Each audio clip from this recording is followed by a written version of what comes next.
Welcome back. If you're just joining us, you're watching the news at 10, coming to you live from Lagos. A reminder of our top stories. Southeast governors meet in Enugu over security and economic integration of the region.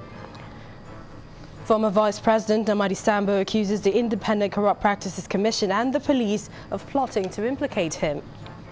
Women take to the streets in Lagos to protest against cases of domestic violence in the country. And a Nigerian-born doctor opens fire in a New York hospital, killing 2 persons with several others injured.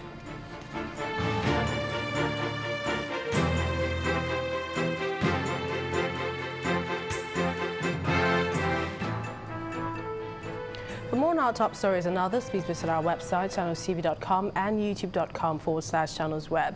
You can also watch us on the go on your mobile device. Log on to m.channelstv.com or download the Channels TV app for Android, iOS and Windows phones from their respective stores.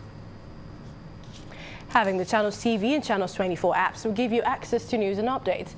You also have the Eyewitness feature, which you can be a part of the news. Just install the app, then tap and swipe to reveal the Eyewitness menu and follow the instructions to share those pictures, videos or news of happenings around you. And to the pictures you sent to our Eyewitness portal, let's begin with this set of pictures. This is coming from Ishet Fish Market Road in Akwa Ibom State. Well, the photo shows a portion of the land washed away. Our Eyewitness reporter is raising concern over the danger this portends if left unattended to. Next is this image from Abribo Hafia Road in Abia State. Our Eyewitness reporter says this piece of land has become a death trap to residents and is calling for urgent help to prevent a disaster. Our next photo is from Enugu-Port Harcourt Expressway, showing this bad shape of the road, which our Eyewitness reporter says has become a nightmare to motorists. He wants the federal government to fix it. And finally, this image is from Agbara in Ogun State, showing a fallen truck. Our Eyewitness reporter says this is due to the bad shape of the road. He wants it fixed to prevent a recurrence. Many thanks for sending these pictures, and please note that you can send messages, images, pictures, videos of happenings around you. Well, the Federal Road Safety Corps is coming hard on traffic violators following the inauguration of a special patrol team codenamed Cobra Squad. At the inauguration within the premises of the Corps headquarters, well, the Corps Marshal said he would personally lead the FCT squad, adding that similar teams and logistics would be deployed subsequently at the zonal level before the end of July. Let me sound a note of warning to all road users. The Corps will not tolerate any form of assault on its personnel.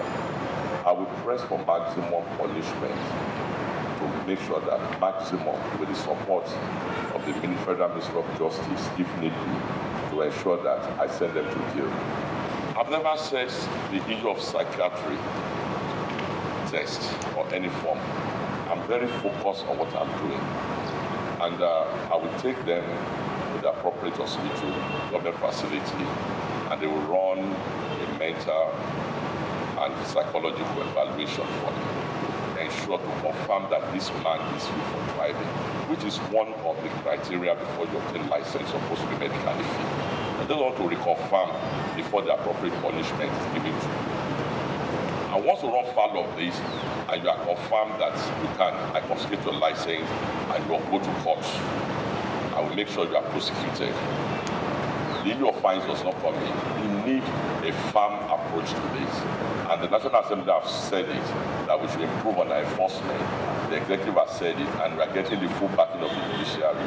We are going to do this. So this is a note of warning to all reckless drivers, the reckless drivers, and those of them who are fond of using phone, and those who go to club at night. The country on the 29th of June exported 72 tons of yams to the United Kingdom in the first phase of the Ministry of Agriculture's program of diversifying the nation's economy. The Minister of Agriculture, Audu Ogbe, explained that the initiative will be sustained and will not cause food insecurity in the country. Nigeria is ranked as the world's largest yam producer and is endowed with over 60 varieties. According to the Food and Agriculture Organization report, the country accounts for over 60% of world yam production.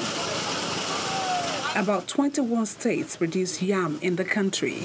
However, Benue State is the largest producer.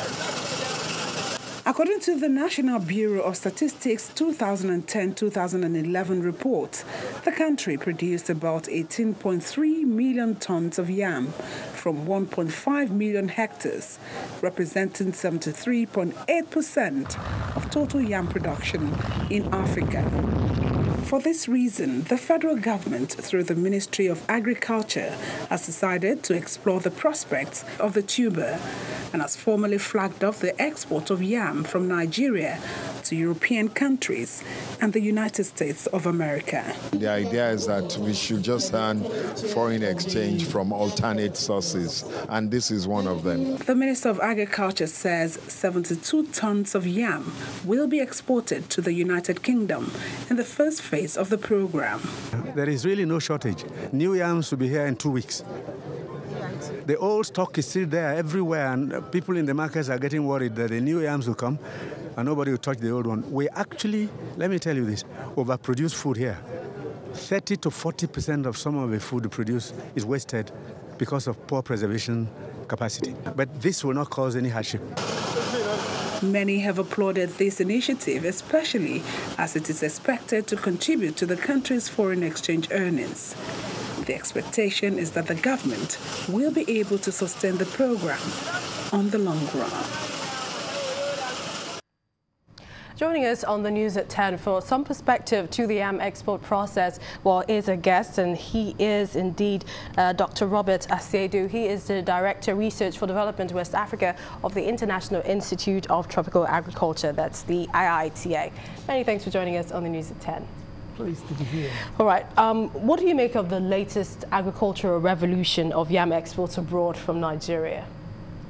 Well, I'm excited, and I'm excited because for once the country with the largest production of yam in the world, a crop that has the highest value compared to all other crops in Nigeria or West Africa, is really giving prime attention to this crop.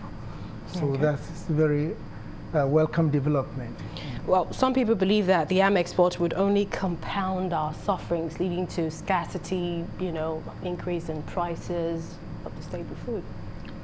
Well, currently, if you want to buy yam in the market, it is at a time where we are in the transition from the old yam to the new yam. So the old yam has a very high price at the moment, and so you feel the pinch.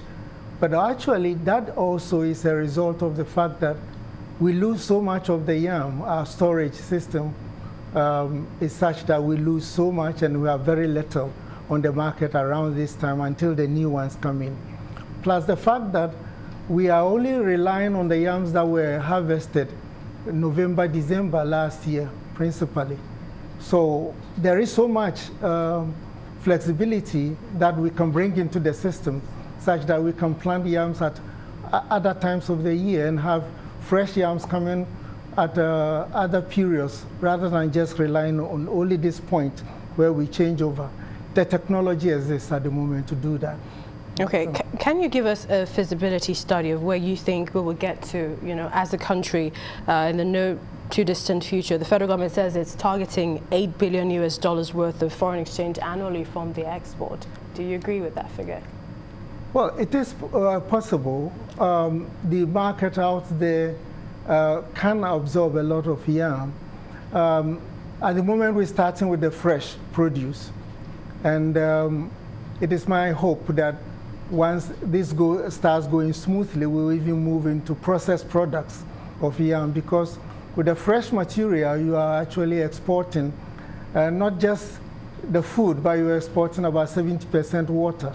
So we will then have to go into processed products as well, and that would even further expand the opportunities to make a lot of income for the country. That is in terms of foreign exchange. Well, what about our competitors from, Africa, West Africa, for example? Aren't they doing the same thing? Well, Ghana is the leading exporter now, but I see that they're exporting Ghanaian yams. Exactly. and they are exporting Ghanaian yams.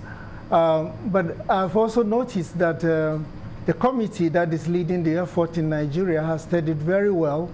The Air Force Ghana has made the mistakes that have been made and the experiences, and they're learning from it. And plus the fact that there is a very strong engagement right at the beginning of the private sector, some of whom are really already yam exporters, Nigerian yam exporters, who are exporting from Ghana to Europe and the US, and are keen to also start exporting from Nigeria. The regulatory agencies are actively involved right from the beginning also. And then the technical institutions in the country are really being challenged now to come up with sort of technologies that will really lift not only the production level, but the quality of the materials that will go out, and also reduce the production cost so that it gives an advantage to those who actually be exporting those yams. Okay, perhaps I might also want to ask this question: what the prospects are of exporting other, produce here in Nigeria other than yam? Oh, certainly there is a lot of room for that, but a lot of it comes down not only to the markets that you will find, but also some support. For instance, the trade desks of the Nigerian high commissions or embassies outside to really assist the budding entrepreneurs, because it's not easy out there when you're really competing with other agencies, and if you are a first timer, you need that support. And then also to ensure that practices in terms of the materials that are going out, checking the quality very well so that you don't spoil the market. There's no adulteration and all that. Once we take care of those things and also ensure that the standards are maintained, a number of the rejects that we get in the materials being exported are just based on ignoring some very basic principles in terms of, for instance, pesticide residue or mycotoxin levels, which all can be taken care of within the country before they go out. Okay, agriculture used to be the backbone of our economy before the advent of crude oil. Do you see Nigeria sustaining this, even if the oil prices, come up tomorrow? Well, I firmly believe that our generation has learned the lesson that we cannot rely on a non-renewable natural resource, and that we really have to make the best use of the land that we have, use it in the best possible way, and that we really will make a lot more out of this. Take yam, for instance, that we started with. The value of the production of yam in Nigeria is $13.7 billion a year. And we can double that because our production level at the moment, in terms of productivity, is just around 11 tons per hectare. And we have varieties and then production practices that can lift this beyond 20 tons per hectare. And so we can easily double that, and that is one crop.